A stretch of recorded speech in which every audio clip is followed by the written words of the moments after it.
மாலை நேரம் முழுக்க அந்த வீட்டில் ஒரு கனமான அமைதி பரவியிருந்தது. வெளியில் மழை பெய்யப் போகிற மாதிரி கருமேகங்கள் திரண்டிருந்தாலும் அதைவிட கருப்பான பதட்டம் முத்துவும் மீனாவும் மனசுக்குள் சூழ்ந்திருந்தது. வீட்டை ஜப்தி செய்யப் போகிறார்கள், 2 நாளுக்குள் ஏலத்திற்கு விடப்படும் என்று வந்திருந்த நோட்டீஸ் எல்லாருடைய நிம்மதியையும் பறித்துவிட்டது. அந்த காகிதத்தை மீண்டும் மீண்டும் பார்த்து கொண்டிருந்த மீனா, என்னங்க, நம்ம இவ்வளவு நாள் கஷ்டப்பட்டு கட்டிய வீடு இப்படி நம்ம கண்ணு முன்னாடியே போயிடுமா என்று கண்ணீர் கலந்த குரலில் கேட்டாள். முத்துவுக்கும் பேச வார்த்தை இல்லை. ஆனாலும் அவன் தன்னுடைய பயத்தை மறைத்து கொண்டு, இன்னும் வாய்ப்பிருக்கு மீனா, கோர்ட்டுல ஸ்டே ஆர்டர் வாங்கிட்டோம்னா கொஞ்ச நாள் டைம் கிடைக்கும், அதுக்குத்தான் இந்த 10 லட்சம் அவசரமா தேவைப்படுது என்று சொன்னான். ஆனால் அந்த தொகையை எங்கிருந்து ஏற்பாடு செய்வது என்ற கேள்விதான் அவர்களை துளைத்துக் கொண்டே இருந்தது. அவர்கள் தெரிந்த எல்லாரிடமும் உதவி கேட்டிருந்தார்கள். சிலர் காரணம் சொல்லி விலகி நின்றார்கள். சிலர் கை காலம் கட்டுப்பட்டதென்று சொல்லிவிட்டார்கள். அந்த நேரத்தில் மீனா மெதுவாக, நான் சத்யா பைனான்ஸ்ல கூட போய் கேட்டேன் என்று சொல்லியவுடன் முத்து அதிர்ச்சியோடு அவளை பார்த்தான். நீ அங்கே போனியா? அதான் இவ்வளவு சீக்கிரமா இந்த ஜப்தி வேலை துவங்கிருச்சு என்று அவன் சொல்ல மீனா குழப்பமாய் நின்றாள்.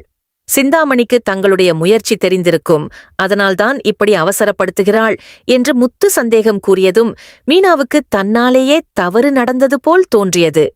சத்தியமா எனக்கு தெரியாதுங்க என்று அவள் அழுதபடி சொன்னாள். ஆனால் முத்து அவளை குறை சொல்லவில்லை. நீயும் நம்ம வீட்டுக்காகத்தான் ஓடின, ஆனா நம்ம எதிரி நம்ம ஒவ்வொரு அசைவையும் கவனிக்கிற மாதிரி இருக்கு என்றான். அந்த நேரத்தில் வீட்டின் வாசலில் ஸ்வேதா வந்தாள். அவள் முகத்தில் பதட்டமும் உறுதியும் கலந்திருந்தது. அண்ணா, நான் முன்னாடியே சொன்னேன்ல, என் அக்கவுண்ட்ல இருந்த 5 லட்சம் ரூபாய் உங்களுக்காக எடுத்துட்டு வந்திருக்கே என்று சொல்லி ஒரு கவரை நீட்டினாள். முத்துவும் மீனாவும் அதை பார்த்து உறைந்து போனார்கள். இல்லம்மா, இது உன் சேமிப்பு என்று முத்து மறுக்க முயன்றான். ஆனால் ஸ்வேதா அவனை நிறுத்தி, இந்த வீடு நம்ம எல்லாரோடதும், உங்க பிரச்சனைனா அது நம்ம குடும்பத்தோட பிரச்சனை, இந்த நேரத்துல உதவலன்னா உறவுக்கே அர்த்தமே என்ன என்று சொன்னாள். அவள் பேசும் ஒவ்வொரு வார்த்தையும் அந்த வீட்டில் இருந்தவர்களின் கண்களை கலங்க வைத்தது. அண்ணாமலை கூட எதுவும் பேச முடியாமல் நின்றார். விஜயாவும் அமைதியாக எல்லாவற்றையும் கவனித்துக் கொண்டிருந்தாள்.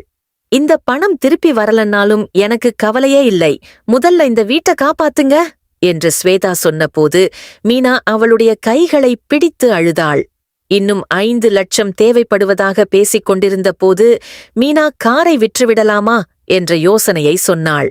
ஆனால் அந்த கார்கள் ஏற்கனவே கடனில் இருந்ததால் அதுவும் சாத்தியமில்லை என்று தெரிந்ததும் மீண்டும் எல்லாரும் மௌனமாய் தலையை குனிந்தார்கள். அந்த அமைதி அவர்களுடைய நம்பிக்கையே உடைந்து போகிற மாதிரி இருந்தது. அப்படித்தான் இருந்த அந்த நேரத்தில் விஜயா திடீரென்று உள்ளே சென்றாள். யாரும் ஏன் என்று புரிந்து கொள்ளும் முன்பே சில நிமிடங்களில் திரும்பி வந்தாள். அவள் கையில் தங்க நகைகள் இருந்தன. கழுத்திலிருந்த செயின், கைகளிலிருந்த வளையல்கள், அவள் பல வருடங்களாக சேமித்து வைத்திருந்த ஆபரணங்கள் எல்லாம் அவள் முன் மேசையில் வைத்தாள்.